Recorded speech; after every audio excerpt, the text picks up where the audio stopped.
really effective against her, so wouldn't be surprised to see that.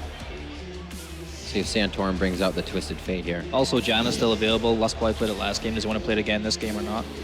That is true. Oh, there's Corky. May see that Nunu actually coming through. Corky locked in by Wild Turtle. That's Dyrus for him, and that is going to be the Nunu as well. Jack gets his pick up into the game, and we're going to see how much really harassment and control of the jungle Santorin can put down here. Yeah, I'm excited to see this as the first pick that we've really seen on 420 of Nunu and what exactly he can do, because you know, I've seen it some of the scrims that have occurred, but never in a professional match yet. Yeah, he's not really commonly picked in a lot of the other regions besides NA, so yeah, I'm pretty interested to see how this works out too. I mean, Santorin is an EU jungler after all, but Dexter's a huge fan of it as well, actually. yeah, I think a lot of I wonder why. Still waiting for Unicorns of Love on their pickups now. Definitely slowing down, much like their picks against Lion Gaming in the first set of the day. Try to figure out what they can bring against Corky and Nunu. That really doesn't show too much about the composition. They're going to be able to fight in whatever's happening. Nunu can still be trouble, Corky on the back line. So Unicorns of Love deciding we can pick an 80 carry here, even with an 80 on the board. I think they don't want to show their hand at this point. That's true. They don't want to reveal anything and just wait for the next phase of picks and bans. Yeah, I think this is a pretty solid pick. It doesn't really reveal anything. So now TSM basically has to pick the top lane and of course their support, which is okay. You know how they have the Thresh, so you can pick like a Janna or like a Morgana or something like that. Both good lanes into it. Oh, okay. That would pretty surprising to see a Soraka. I think I would have preferred the Morgana. They're really low damage if they do. Yeah, I was going to say, not a lot of damage they're picking up right now. Especially they do have a lot of time to stay in the fight with some sustain, but that's not really going to keep them in there. I don't know how you're going to kill anybody. You're going to be slapping them for days with the Also, it's just that Nunu Corky synergy has never been really all there, especially the way that Corky's used these days with that early Trinity Force and then the Sork Shoes pickup. You're waiting a long time for that Blood Boil to be relevant. Yeah, I'm actually curious what they're going to pick mid, because they need some like balls to the wall damage. Like they need something that's going to be tearing stuff apart. They could look for Orianna and just look to scale the game, and that way they would win. Seeing what he'll have. Bjergsen still has Syndra on the board as well. Could get a pick comp somewhat going out. Maokai gets in there. If you can lock down the fights, they're able to mitigate a bit of damage with that Vengeful Maelstrom. I wonder if Pervia would take the Orianna right now just to deny it from Bjergsen. I think that could be a possibility. I don't think they would do that, because it still leaves them open to picking Xerath into it. And Xerath's like a pretty good pick into Ori when you have sustain. Ooh, they take the Syndra. And Wukong. All right, it's probably jungle. This guy, Kiki's just like picking the most off-the-wall jungles like every single game. He's just like, all right, we'll try this one. He just closes his eyes and just clicks it. Whoa, awesome stuff coming in with that Wukong, but we're seeing the Talon covered on the other side as well. We'll see if we can get some of that out of Bjergsen in the mid lane. Haven't seen a whole lot of amazing play on the Talon, but it's still very effective once you get him going and control the game. Yeah, but that loss of the silence really hurt his potential in the mid lane, so I would be a little bit surprised if it actually went through here. And there we go! Well, there's the damage they need. There's the damage they need. Shurima's legacy I'm really excited to see will be this. building itself somewhere on the Rift today. We're going to see Azir picked up. I think of Azir when like Orianna came out. There's so many different things you can do. People are still figuring it out. It's so mechanically in depth with that champion. And I think we could really see some awesome stuff out of Bjergsen, because he has been one of the mid laners in North America that's been playing Azir quite a bit.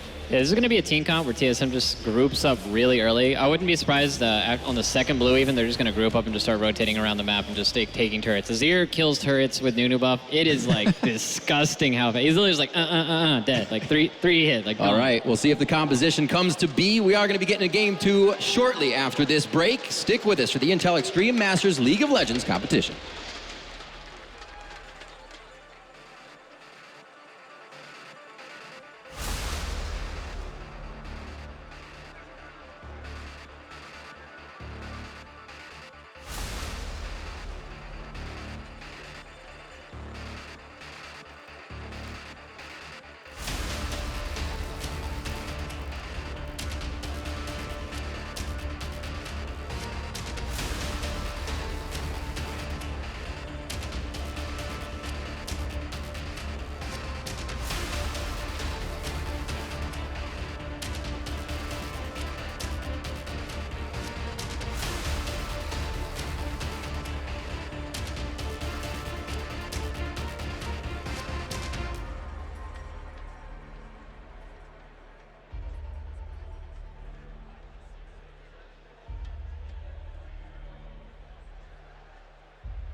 Welcome back, everyone, to the Intel Extreme Masters San Jose. We're getting into game number 2 of TSM versus the Unicorns of Love, with UOL 1-0 up after a very convincing win in game number 1. Game number 2, we're going to see Azir brought out here for the first time. Yes, so Azir's a champion that works really well in siege comps. So is Soraka. So is Nunu. They have a ridiculous opportunity to siege here. Nunu can build Banner of Command, is one of the big things about him. And he can blood boil whatever he uses Banner of Command on. And Azir has amazing disengage, even for something like Wukong. So this is a ridiculous siege comp. Yeah, and that's what TSM is going to be doing, as St. Fishes was saying. An early group and push is probably what would best favor TSM. The thing they have to avoid from happening is, honestly, I just feel like they have to contain Kikis in the jungle. If Wukong can get a bunch of kills off, something that's a great siege breaker is a guy who can dash into your team invisibly and start cycloning on your face. That's what Wukong could become, but if he falls behind, the instant he does that, he's just going to get Azir walled back and killed instantly. So a lot of this will have to do on the early game of Unicorns of Love. Well, the early game last time around, let's not forget, Twisted Fate, a complete surprise pick. The question for me, though, is can Unicorns of Love, as the definite underdogs in this matchup, actually win 2 games in a row against TSM, a team that has so much experience in this kind of scenario? Yes, maybe not Santorini as much, but now bringing out the Nunu here, a more supporty jungler. We'll see what he can bring to the table. Yeah, and so that's why, a lot of the analysts and people were still saying they think this will probably go to game 3. But one of the most impressive things about Unicorn of Love's win was their team fighting, last game. Their ability to switch out low health players and use their crowd control and stack their crowd control. They played extremely well as a whole team. It wasn't just the quote-unquote cheesy TF and steamrolling mid. They played really well at all phases of the game. As we saw, I feel like, from Vizichachi's Gnar and Power of Evil's LeBlanc, they're really standout players in the solo lanes. And they're playing against a team in Team SoloMid who generally also has very standout solo lanes. So it's a really fascinating matchup, just player-wise. Yeah, and speaking of the standout players and the solo lanes, I mean, Power of Evil Syndra again. This is like a ridiculous champion that it's always mentioned with this player. He has that. Plus they have Thresh again, which is a huge support for them. So they do have comfortable champions. See what they can do this time around. Some very neutral wards going down. So we won't have any super tricky starts this time around. And Wukong is not one of those level 2 run mid right after red buff because he doesn't have the CC. Or is he? It is Kikis right now. I'm going to say he isn't. You can place your bets, but I'm going to say Kikis is not a one-path guy. He's going to switch it up here. Well, the thing that I've loved about his jungling so far is he is already defying the standard convention that everyone else has been doing. He's had a different jungle path every single game depending on the champion he's starting on. Here, blue side of the map, doesn't actually start Gromp because Wukong is someone who generally wants to kill the camps a little bit faster, starting red side, and because he needs to give the Krugs over to his duo lane, and he still got pretty low. That's one thing about Wukong that I've noticed when I try and jungle him. It's very tough to stay high health early in the jungle, and you either gank right away or you back at level 3 and buy your Trailblazer. Yeah, Trailblazer is essential for him. See if he can pick it up as quickly as possible. The other thing that tells me they're not going for that level 2 again, Bjergsen, he's getting shoved into the turret right now, so. That'll do it. It's not going to happen. Yeah, and Bjergsen, we'll see how he recovers because last game was just not Bjergsen time whatsoever. Went 0-5-0 as we see there. Dyrus started off with the Raptors with those double saplings, very fast clear on that, and then TP'd up onto this top lane. So has a definite experience advantage there, and that TP down at this stage of the game shouldn't be too bad for him. And then we see Kikis going pretty damn low inside of the jungle. And backs right away as soon as he can get his Trailblazer. One thing I also want to note about Jungle Wukong, for those of you that are trying to make it work, he skilled up his W second because you actually need that early on in the jungle to take less damage. In the old Jungle Wukong, you would do E and then Q. Now you actually have to do E and then W because the camps hit you so hard. And right there, he used his smite on the wolves, which you very rarely do this early on, unless you're immediately going back anyway and you just wanted to use the cooldown. Otherwise, he would want to get that poison damage. In comes Santorin, though, for some ward control around mid. They do not want that focus on Bjergsen once again. They need him. He is essential to this team composition. This time around, if they did the same thing to Bjergsen, kept him down, TSM would not have a chance. Now his kick is back into it on his blue buff, so way behind that of Nunu, as we would expect anyway. But he will be getting that blue buff, and then we'll see exactly where he goes. Meanwhile, down in that bottom lane, actually, Wild Turtle falling a little bit low there, but the sustain that Lust Boy is going to be able to offer him should keep them fairly safe in that lane anyway. Meanwhile, this top lane, Vizichachi, who out of 3 games that we've seen him play so far, has been absolutely phenomenal. And we'll see if he can continue that trend. It's Dyrus that's got the early lead on him here with that Maokai up in top. Yeah, I definitely feel like Dyrus was able to play a different style in this game, only because the jungle Wukong is known to have so much trouble clearing early. He could shove up pretty much with no hesitation, and he's going to be in a pretty big battle with Vizichachi as it continues. I think when Vizichachi gets a few items, maybe at level 6, he's going to try and get a little bit more aggressive on Dyrus. But if Maokai does get ahead in that lane, and Wukong cannot apply any pressure, it'll be a huge team fight boon for TSM. This bottom lane, by the way, there's a pretty big difference there between the two AD carries. 35 to 24. A lot of early pressure coming out of Vardax, who himself has been pretty phenomenal so far here at the Intel Extreme Masters, holding his own and going above as a hook is going to land here onto Wild Turtle. That's a lot of damage already coming into the AD carry of TSM.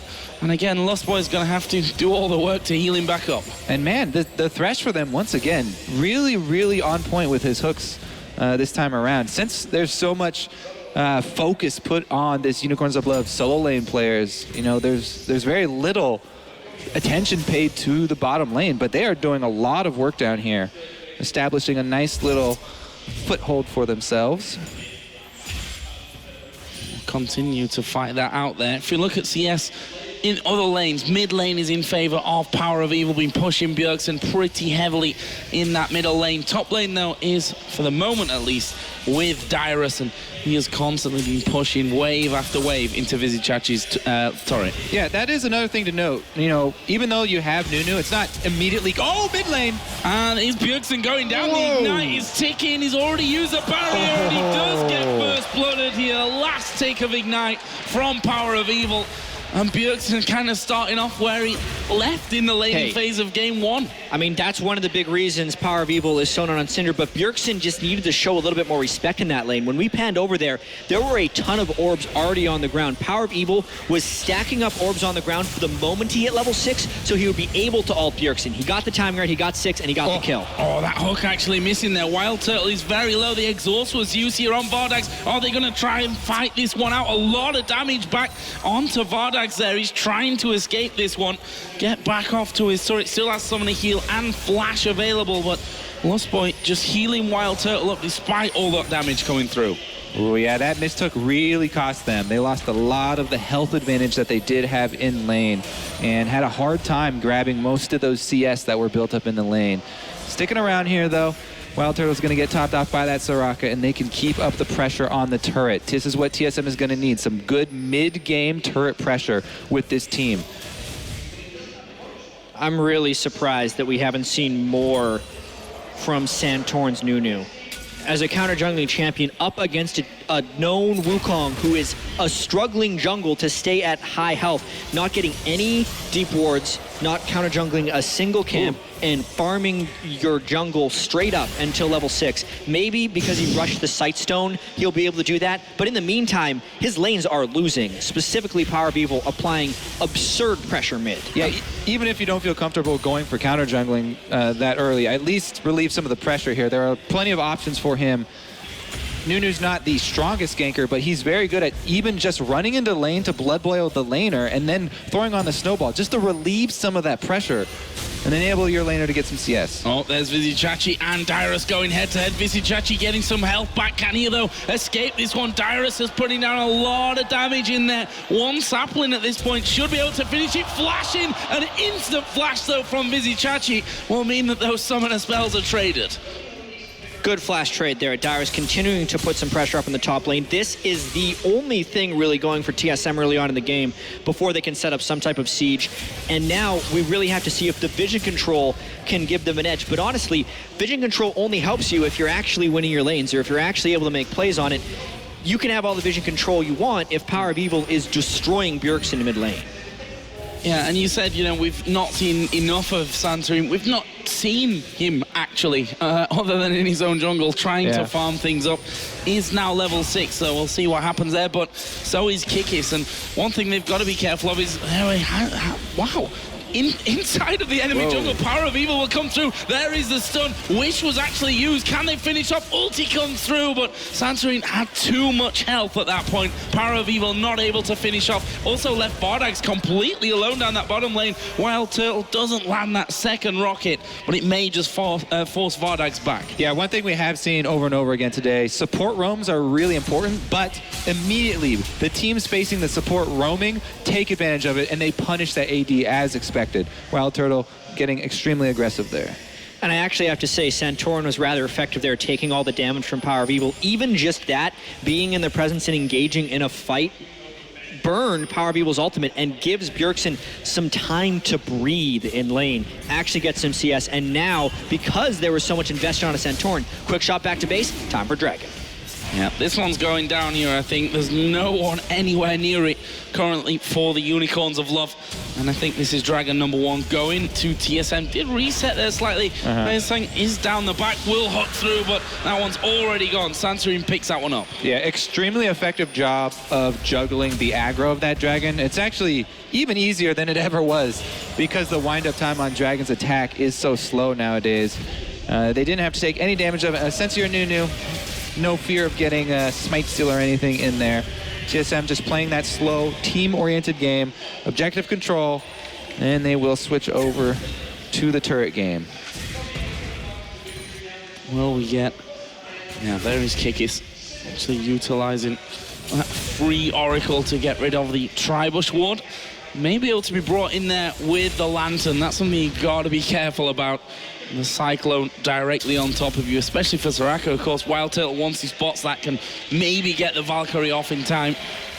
Well, for Lustboy, that might be a different story. It's once again Bjergsen getting stunned up here underneath his own turret, and that lane is just going really, really badly for him. 30 CS behind, plus the kill as well. And Bjergsen's in a really tough space here in the middle lane, 2 games in a row. Something that's happened fairly evidently in the 4.20 patch is the Morellonomicon becoming the default mid lane item instead of the Athene's Unholy Grail.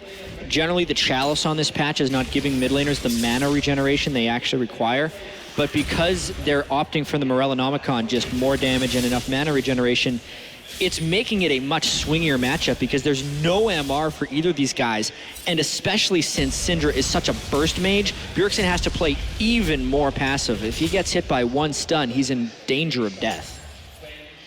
Yeah, that's why just a little bit of relief from the jungler early in the game does go a long way.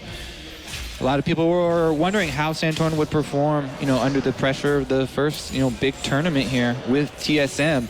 And he has opted for these safe early games both time around. Yeah, and you have to wonder whether that is, the pressure of playing your first major tournament for TSM. Do you want to make those risky plays that could end up backfiring on you? And now there is a lot of pressure from the community. Let's not get that wrong here for Santorin coming into that role. And so far, he's not impressed us. It's also so hard to speculate on second-guessing a choice or something because we know the Team SoloMid, as far as organizational structure in North America, they have a lot of it. There's a coach Loco Doker, they have analysts, they have a Reginald who pitches in from time to time. The plan could be on Nunu, hey, we have a better team comp, we're going to set up a siege, let's play safe, right? Don't do anything incredibly stupid to get Wukong fed. Just farm it out because you'll farm faster than him, get a Sightstone, and then control. Because honestly, TSM is down 500 gold, but they have controlled the first Dragon fight. So if you're looking at this from a macro perspective, they're doing okay. Yeah, really the only problem for them was the big champion Syndra there going to the mid laner Power of Evil. Bottom lane here, we do have our first confrontation.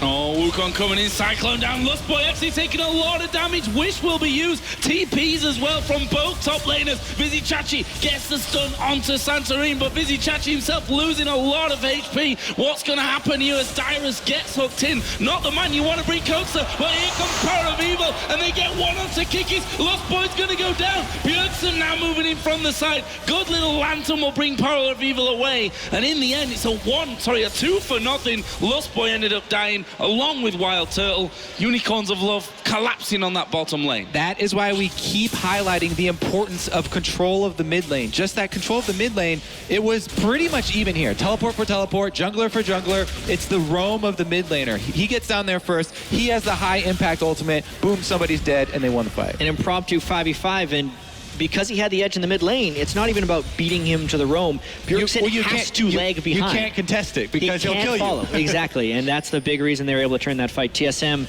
did not necessarily disengage in time. Tough fight. Leaves an infinity edge now for Vardags at 1-0-1.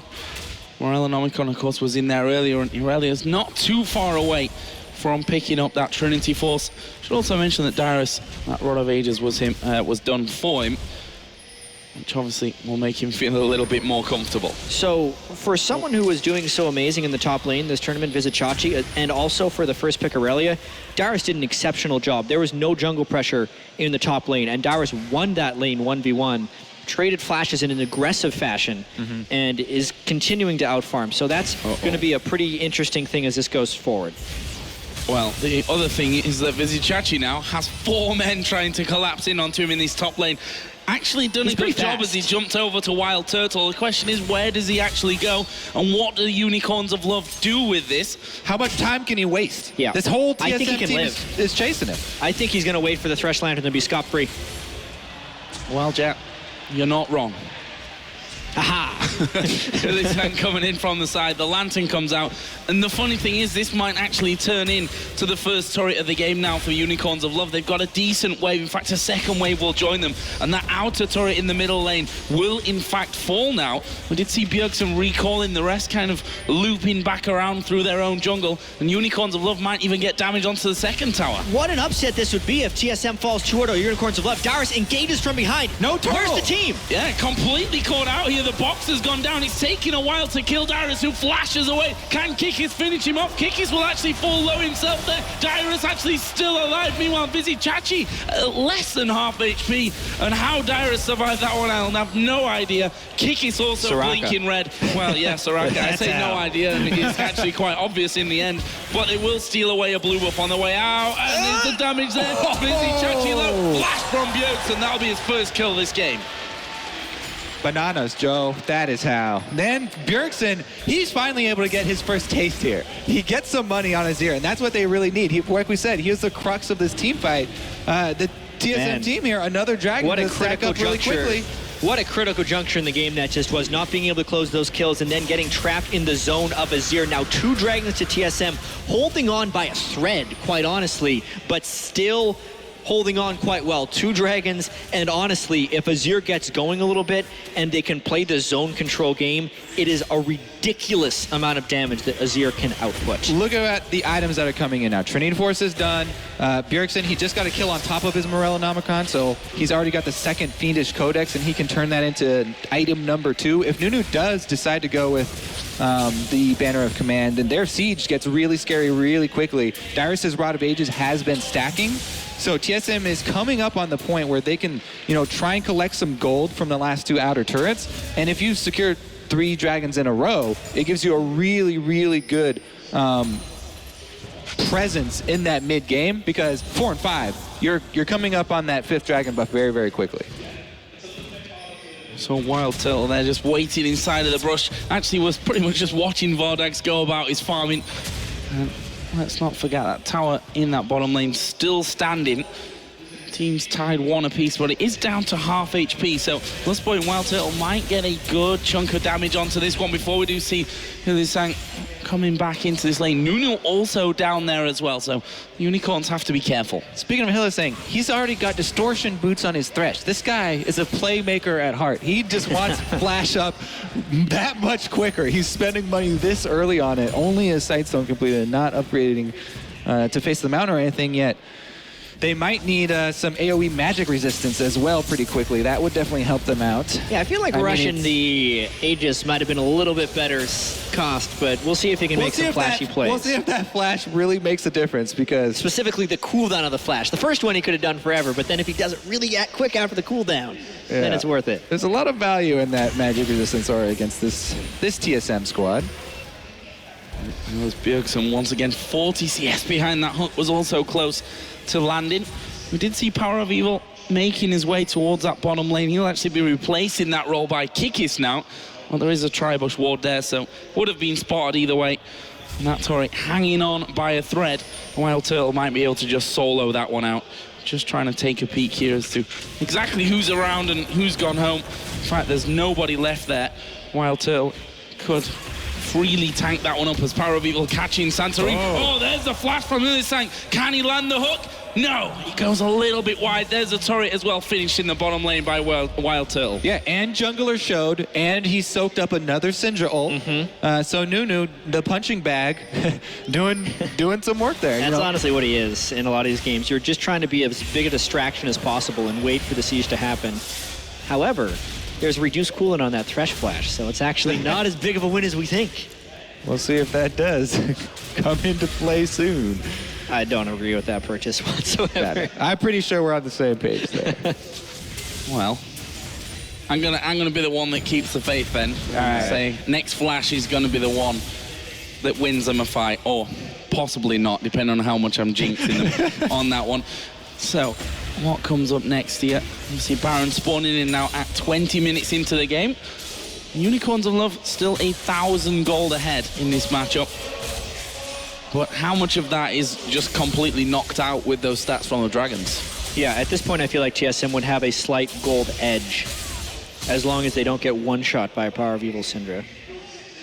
Yeah, I mean, you can talk about the gold efficiency of the dragon buff that it gives you. The thing is, you can't focus that gold into the stats that you're actually trying to build on your champions. So yes, it does give you value. It's not exactly pure focused combat power, though.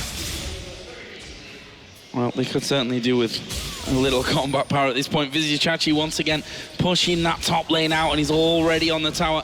Dyrus already back in lane, though. He's actually got a decent amount of armor now with him as well. So it should hinder Vizichachi and the amount of harassment that he can do. But look at this, Kikis moving up. Power of Evil will go there. Hylissang is also headed towards that top lane. What can they pull off? Thing is, TSM has a lot of, wave clear, especially with the dragon buff adding that extra damage to minions too. So if they want to just defend, Dyrus by himself though. Bjergsen has purchased 2 Morellonomicons. That's interesting. Is the cooldown reduction on that unique? He's a big fan of the author, needed a second copy. I believe there is at least one part of that item that's unique. It's a good joke, at least. I don't know about the build. Well, maybe that is the joke, after all. We'll see. Tori going down there, third one of the game here for TSM. And you know what? It's a plea to have Morello not nerf Azir. Buy his item, and we'll have to find out if the Morello, if it's giving him 40% CDR or not, because I don't think it is. Yeah, we don't actually have an in-game client up here at the moment. Well, Jack can check with his sources here in his ear. It's only the Grievous Wounds is actually unique. So it's completely stackable here. This is not a poor purchase. This is a power spike they're going for. Really early here. They want this right now. Let's see if they decide to group up pretty soon. Well, we're going to find out because the next dragon is coming into play. TSM have both of those dragons so far. I fully agree with the build now, actually. That much power, that's 160 ability power. plus 200% base mana regeneration and 40% cooldown reduction on a champion who's very cooldown reliant. It's actually a great build. Yeah, I mean, if you build Deathcap and Void Staff next, then that's ridiculous power. Oh, Dyrus actually getting damaged quite a lot here for pretty much returning nothing. Unicorns of Love have positional advantage on that dragon. There is vision there for TSM though. So let's see what they can actually do with this one. Saplings will give them vision over the top. And they now just push their way in completely and take position. And this is actually where Azir thrives, is when you can funnel the enemy through a spot you know. If he gets soldiers up and Unicorns of Love tries to fight through them, they should get decimated. Also, they can just hang around here. Azir excels at poking. They can get... Oh, Dyrus gets hooked.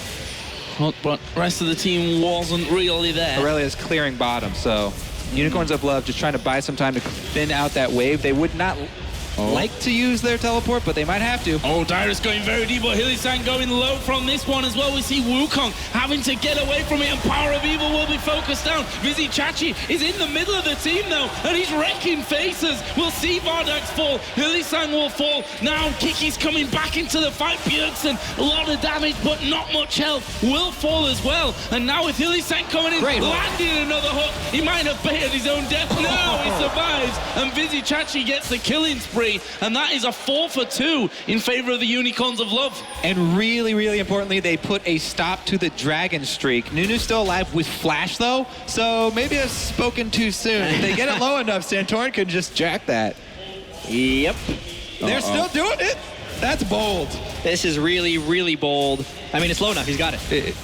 Actually, they're going to try and kill him. Still manages to get it, though. That's third dragon. He may just pay the price with his life. He's going to Here comes Soraka, though. Lost Boy helping out. There is the kill. They kill off Kikis. And now Vizzy Chachi will be chased down. Hilly-san should just get away. Oh, he throws a lantern to the side. He does manage to get around. Big one comes in. And now Dyrus on the side. I think they've got far enough away, though. So that's pretty much the way things go when you try and heads up a Smite War with Nunu.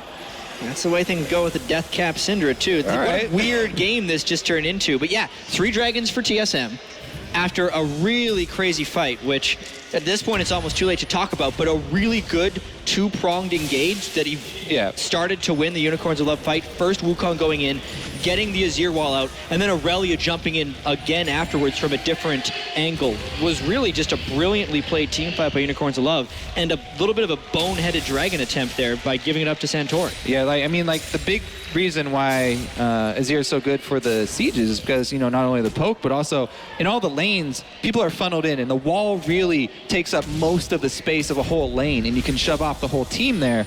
But fighting in the jungle like that, there are so many avenues they can come at you. TSM got, overwhelmed. Good job of UOL by re-engaging and swarming them. But, questionable decision to go for that dragon with Nunu staring you down. I like the camaraderie there from Santorin as well, just to, keep that wave where it was so his teammates could come in and take over. I would have vaulted that wave immediately. Exactly. I think most people would have as well. Yeah. And there is the turret going down in that bottom lane. That's the third one for UOL, so all actually level on that front.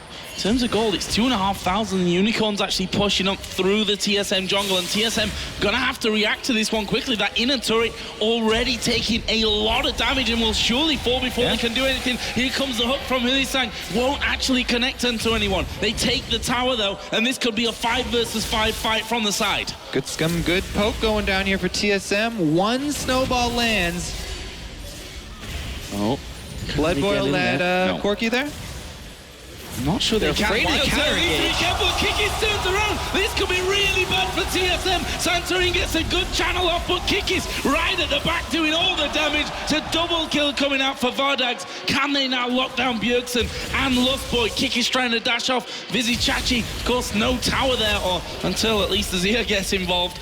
And that means that TSM do manage to keep 2 men alive. TSM is not on the same page, and Unicorns of Love's absolutely all reading the same book at this point, just because Wild Turtle was the only one who didn't get the memo that the counter engage was coming. He was so far ahead by the time Kikas turned that around, and you could see the hesitancy of the rest of TSM to continue chasing so aggressively because a turnaround like this could happen. A Syndra in the bush and a Wukong on the other team, that is so much counter engage. They walk right into it. Turtle doesn't get to do anything that fight, by the way, because it was followed up by a beautiful hook once again, and then they chase him down. TSM a little bit aggressive with that chase down, and that's going to cost them dearly because they just lost a lot of momentum. They were sort of hanging on there, but that's going to be a really big swing here for Unicorns. 12-4 up in kills, 5 of them with Vizichachi here in the top lane on this Irelia. We've seen him switching basically between Irelia and Gnar for the game so far here today, and well, he's been pretty fantastic across the board.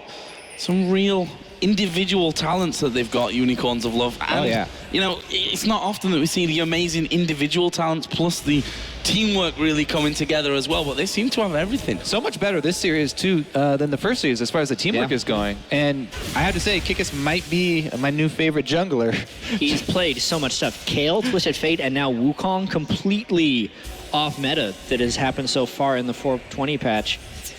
This would be such an upset if Unicorns of Love can close a 2-0 against TSM. TSM, the #1 seed from North America here at IEM San Jose. And Unicorns of Love, yeah, they got in from the fan vote, but a recently qualified European LCS team that a lot of people were criticizing because they might not be good enough. Bjergsen caught! Completely caught out. He will go down. He did get his ulti off, but will that be able to save the team? Again, a stun from Power of Evil. Lost Boy will drop. That's a double for Power of Evil. They hook in Dyrus. It's a triple now for Syndra, and they're going to push here. This is towers going down. Yep, that's going to go down really easy, and easy come, easy go here. It looks like Unicorns of Love are going to shove right into the inhibitor. Whoa, Turtle cut off the line of minions. So as a single man defending, that's your only hope that you can do is stop the minions so that they don't get up there and take off the extra armor of the turret. Still, that is just buy some time. A lot of danger, though. I mean, Bjergsen being caught in that position, Power of Evil Syndra has so much command right now. Can I say something, Joe? Sure. Flash hook there, landed right onto Bjergsen. That was the follow-up there. Bjergsen didn't get to Told and you. I have to say... Yeah, it was probably recently off a cooldown. He likes to flash a lot. Let's check this one out one more time. It was just... So he lands the stun. Look at this flash. As he was dashing away, too. Right Just bad luck. He was trying to flash, or no, he was trying to use his skills to get away from the Syndra stun. It still stunned him as he was dashing, therefore the flash hook was perfect for follow-up. And once they lose their zone control right there, they are supposed to be a group siege composition. You lose your main sieger, you're done for. You really got to set up your battle lines with this squad and have the enemy in a controlled environment. Not able to do it this time around, though. TSM, this is their hope. The 5-dragon dream. They have 3 of them, and they have Nunu. So, it's still a possibility for them. And they do still have good zone control, no matter how many times Azir dies. I've watched a lot of solo queue games where it's like this 3 and 6 Azir gets a quadra kill because he gets his shoulders in the right place. And they don't care who they're hitting because they attack in an AoE and scale immensely. Oh, hook there onto Santorin, and that's one way to control that dragon. Kill off the Nunu that can get in with the flash in for and steal. the smite. He's going to have to steal this one again. Getting in close, and there it is. Santorin gets it once again. But what happens to the rest of the team? Lost Boy running in circles. Kikis will try and escape, and does manage to escape as well, right through the back of the team. And it's 1 for nothing. Santorin goes down, but again was the hero with the dragon. Wow. I don't think I've ever heard that sound come out of Jet, but that was deserved. Kikas escaping with his life right there. Oh, beautiful. Comes out with the Thresh Lantern as well. Once again, though, these dragons, Unicorns forcing another dragon, Nunu standing right there. They 5 dragons the dream. What you do is you switch your damage over to Nunu, you force him off, don't take Dragon down to that zone where he can consume Smite. This is TSM. This is what's keeping their faith alive here. They've the dream. It's only 1 more dragon now. They can't make that mistake again. You can also argue, when you say that's TSM, you can also argue that Unicorns Love kind of gifted them those last 2 dragons as well. Yeah, well, you could see everyone was on the same page, just like, all right, don't let the dragon get down below 2,000 health. Everyone stop hitting it. And it's like, whoops, I crit it. I'm Aleutian. Oh well, as Kikas was obviously not playing the dragon game. He's doing the initiation, but that was just a desync on the team. The fact that he lived right there and the clutch shield coming in at the end was remarkable. Oh, and that bomb actually just whistling by. That would have taken him out. Anyway, after that Dragon, 7,000 the gold lead. Bjergsen finally gets a blue. Feels like it's been a while since they've been able to control that. Why does he need it? He's 40% CDR with a ton of mana regen with double morale and omicrons. I'd give it to Corki almost every single time. That's a very, very valid point. Oh, Vizichachi and Dyrus going to butt heads down bottom.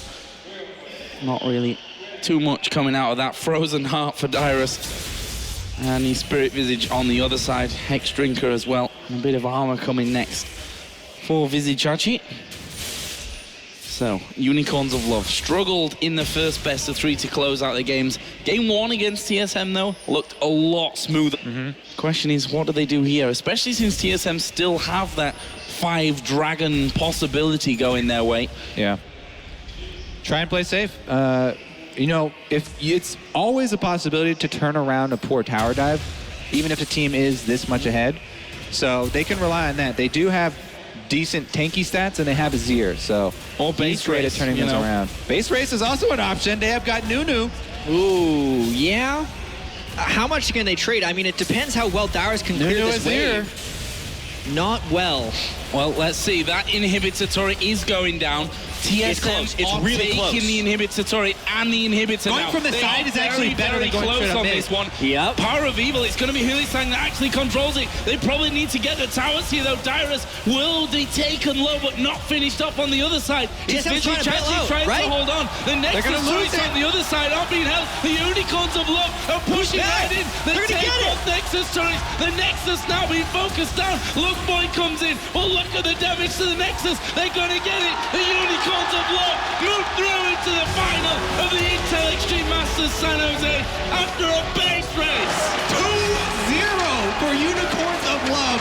Vizichachi able to stop enough of the recalls, and they take the base race. If you want to make a name for yourself, that's exactly how. You're thinking 16 kills to 4.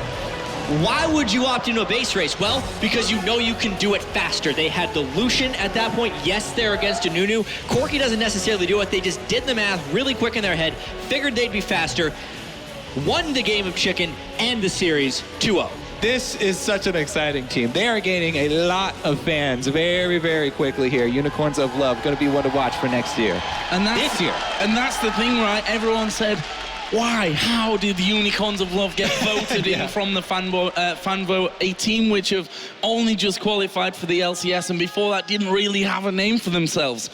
Well, we've just seen why. 2-0 in the quarterfinal against Lion. Looked a little bit ropey, but they come through into the semi-final, bringing out some, well, especially Kiki's, bringing out some different picks there. Twisted Fate in game number 1. Went with a Wukong this time around. Power of Evil dominating that middle lane both times. Amazing play. Yep. That's it. You can't. What are you going to say after we have such a crazy series? Jungle Twisted Fate, Jungle Wukong, Power of Evil really dominating Bjergsen in the mid lane. Yeah, he had some counter picks. He picked lane bullies, and Bjergsen picked more team-oriented champions, but he still controlled the game. Vizichachi against Dyrus. Dyrus, one of the most reliable mid lane top laners in the history of League of Legends. Played toe-to-toe with him, maybe even a little bit ahead of him in a lot of these games. 2-0 was well-deserved. It's not like Team SoloMid threw the games away or anything. Unicorns of Love just beat them. And that's the thing, they go through now into the final. Everyone was saying before this event, TSM looks so good right now on 420. They look brilliant on this new patch. Santorin coming in, didn't maybe have the, I say didn't have the impact. I mean, he kept them in that game with those Dragon Steals the entire time.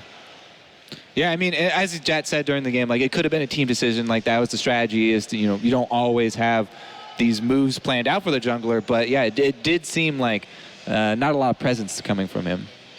The question is, who do they face in the final? I mean, you look at that other side of the bracket now, Cloud9 versus Alliance tomorrow in the second semi-final. Unicorns of Love are maybe thinking, well, we just beat TSM. We're not really scared of anyone. Why would they be right now?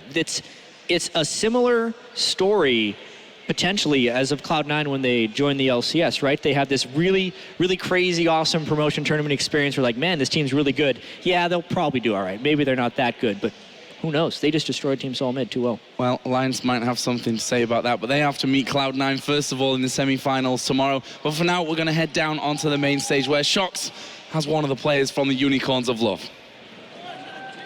Thank you very much, guys.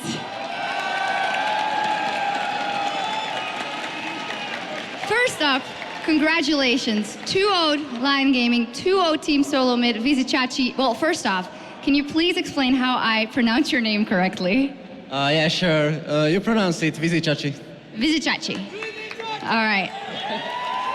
Well, a great nickname for a great player. Tell me about you guys coming in here and then doing that risky pick, a jungle Twisted Fate. Why that strategy in that game versus Team SoloMid? We have been practicing TF jungle a lot recently, and we thought it might just work out because Kikis has been performing really good with it in scrims. And we found out it's really good for pick comps, and we went for one. So we were like, we could also bait a mid lane pick from Bjergsen that power could counter pick later on. And it worked out really well for us. It definitely did. You also, even though the TF got ahead, you really held your own versus Dyrus in that top lane. How did that go? How did you expect that lane matchup would go, and how did it end up? In the first game, I was expecting myself to kind of go even at least because I was playing Gnar, which is like the #1 top laner right now. In the second matchup, he was playing Maokai and he got level too early. So with the level advantage, he could easily dominate me in the lane. So I was just trying to go even with him. He nearly managed to kill me once, so it was a really hard lane in the second game. Yeah, and tell me more about that second game. You guys were so up in kills, but they could have gotten 5 dragons, and then things would have been really close. So how are you kind of trying to avoid that? And why did you decide to go for that base race? Yeah, we were a bit afraid of them getting 5 dragons because then they could just come back for the game. About the base trade, we weren't exactly sure if we should take it or not because they had Azir, which is really good at pushing, and Nunu as well.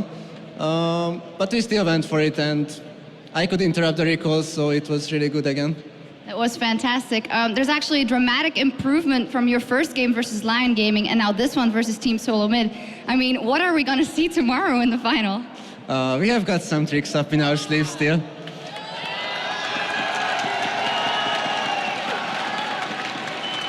Well, those tricks and just your fantastic play have given you a ton of fans. Is there anything you want to say to them after that dominating performance? Yes, thank you very much for voting us, and thanks for rooting as well. Fantastic stuff here. Congratulations once again, Vizichachi and the Unicorns of Love. And as for us, we're going back over to our experts. Thank you very much, Shox. And from Power of Evil to Vizichachi, just such a humble team in their victory. They're so happy to have these wins. They were happy to just face off against Team SoloMid in that. And as we look at the brackets here, as we begin to close out the day, we're almost done here for day one. We do see, as Shox just said, Unicorns of Love going 2 2-0s today. That was over Lion Gaming and just Team SoloMid. They kind of shocked everybody. And we also saw Pain Gaming and Cloud9 go 2-0 in favor of Cloud9, and they'll face off against Alliance tomorrow. And a please. That's all I have to say about that one right now. But to just reflect on that game again, you got to say the name Power of Evil. 7 minutes, and here's another solo kill. Yeah, absolutely, especially against a player the caliber of Bjergsen, where we so rarely see that. Just tons of skill coming out of Power of Evil. Had those insane solo kills, got the help he needed from the jungle, and I mean, skilled, smart too. I mean, he knows how to get fed fast. You just go to the Burger King, you know? He definitely had it his way all day long today, over and over again. We do have one, back to serious. One replay to pull up here, I believe it was at 24 minutes. Snoopy, kind of talk us through this engage, because a lot of fights looked just like this. A little scattered, a little hectic, and Unicorns of Love finding the victory. This is something that Unicorns of Love did really well. They stagger their engages. You'll have Kikis going in early initially, so watch for Kikis coming on this side. He'll go in first, and then Vizichachi comes in at the side and cause a lot of chaos. So they're running away right now. They're baiting TSM in. TSM's coming in. Kikis, look for the engage from Kikis. Kikis goes in, gets an amazing ulti off. He's done this every single team fight. Power of Evil gets caught out a little bit by Azir at the side, but you'll see Vizichachi flashes over, and they're already low from the engagement by Kikis, and Vizichachi basically clears up in the backline. And I think at this point, we thought Bjergsen might be able to turn this fight, but Vizichachi picks off another one, and Bjergsen comes a little bit deep, and Kikis and Vizichachi close in on Bjergsen, and pick him up before he can deal any damage. And that sealed the deal. Vizicachi on the backline was really key to this team fight. It's such a scatter. In Monte Cristo, you even said coming into this, there's not a lot of damage coming through on that team comp. You have the Maokai, you have the Raka. It's getting a little crazy. Well, right, and especially with that blood boil, I mean, you kind of need it on the Azir, and the Azir was quite fragile that game, and if he goes down, all of a sudden your damage output is massively slashed, especially in the late game where Corki does start to like taper off a little bit. It's pretty problematic. And Sam, I want to put this on you. How surprised are you to see that Unicorns of Love actually can perform like this on the stage? You just kind of came out and wombo combo TSM and Lion Gaming. I mean, they had a pretty strong performance in their promo games, and we also scrimmed them a little bit beforehand. And Power of Evil is definitely a really, really good player. He's definitely one of the top mids in the world, I'd say. So I'm not like too surprised that they won, but I'm more surprised that TSM they like just didn't show up at all. Like it just felt like they just didn't come to play. One thing I want to pick up on is how game to game, Unicorns of Love and Power of Evil and Vizicachi especially have been getting better and better every single game. Keys as well. He's been really finding his own place in these games. Yeah. And as Ifya said, coming into tomorrow's games, I wonder how they're going to do. Like, they're getting better in every single game right now. Yeah, and especially the difference in their shot calling from their series against Lion. Everything, the tempo was picked up quite a bit. The transitions from lane to lane were a lot smoother. They were much more aggressive about those kind of getting those objectives. I mean, I was the one coming in here kind of, today, urging them to be a little bit more aggressive with some of these plays. We didn't see in their first game. They were just kind of sluggish, and they weren't willing to make these teleport plays. Now they come in today, and this just pedal to the metal this evening, Holy crap. It's all Monty's fault. Monty set this up. Yeah. This master plan. Give them the special juice, like from Space Jam. Michael's special juice. You're like, yo, man, just drink this. You guys be all good. They all get like super powered up and stuff. Which one has the cannon in his chest? The cannon in his chest.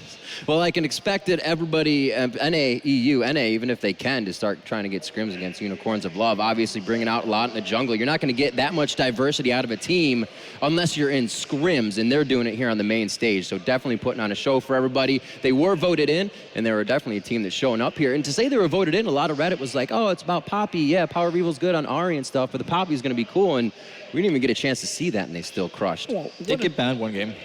Yeah, it did get banned one game. But what an exciting story, too, for a team that has just made it into the LCS by the skin of their teeth, going down to that Game 5 against Millennium, and then coming into this arena tonight and taking down the world's #1 seed from North America. I mean, that shows that they may have a really solid season in the cards for them. And it also demonstrates their creativity, too. Right. I mean, we had some expectations of what we were going to see today, but I think the Unicorns of Love really blew that out of the water, especially with these jungle picks. And apparently they have more up their sleeve, as Vizicachi was saying. I cannot wait. All right, that's going to be it from us here on the analyst desk for day one, but right now we're going to throw it down to Shox to close out the day. Thank you very much, Rivington and the guys over there at the desk. It is time to close it out here for our first day in San Jose. The Unicorns of Love dominating, making their way into the final. And let's take a look at the schedule to see what we have lined up for you guys tomorrow. We'll be starting things off at noon Pacific, that is 9 p.m. Central European time, with our second semifinal as Cloud9 takes on Alliance. That's going to be a fantastic game. That'll be followed by our celebrity ARAM match, St. Vicious versus Hotshot GG. And then we close it all off with the grand final best of 5, where the Unicorns of Love will take on either Cloud9 or Alliance. It's going to be a fantastic day tomorrow. It was a great day today here in San Jose. Tons of action from myself and the entire crew. Thanks for watching. We'll see you tomorrow.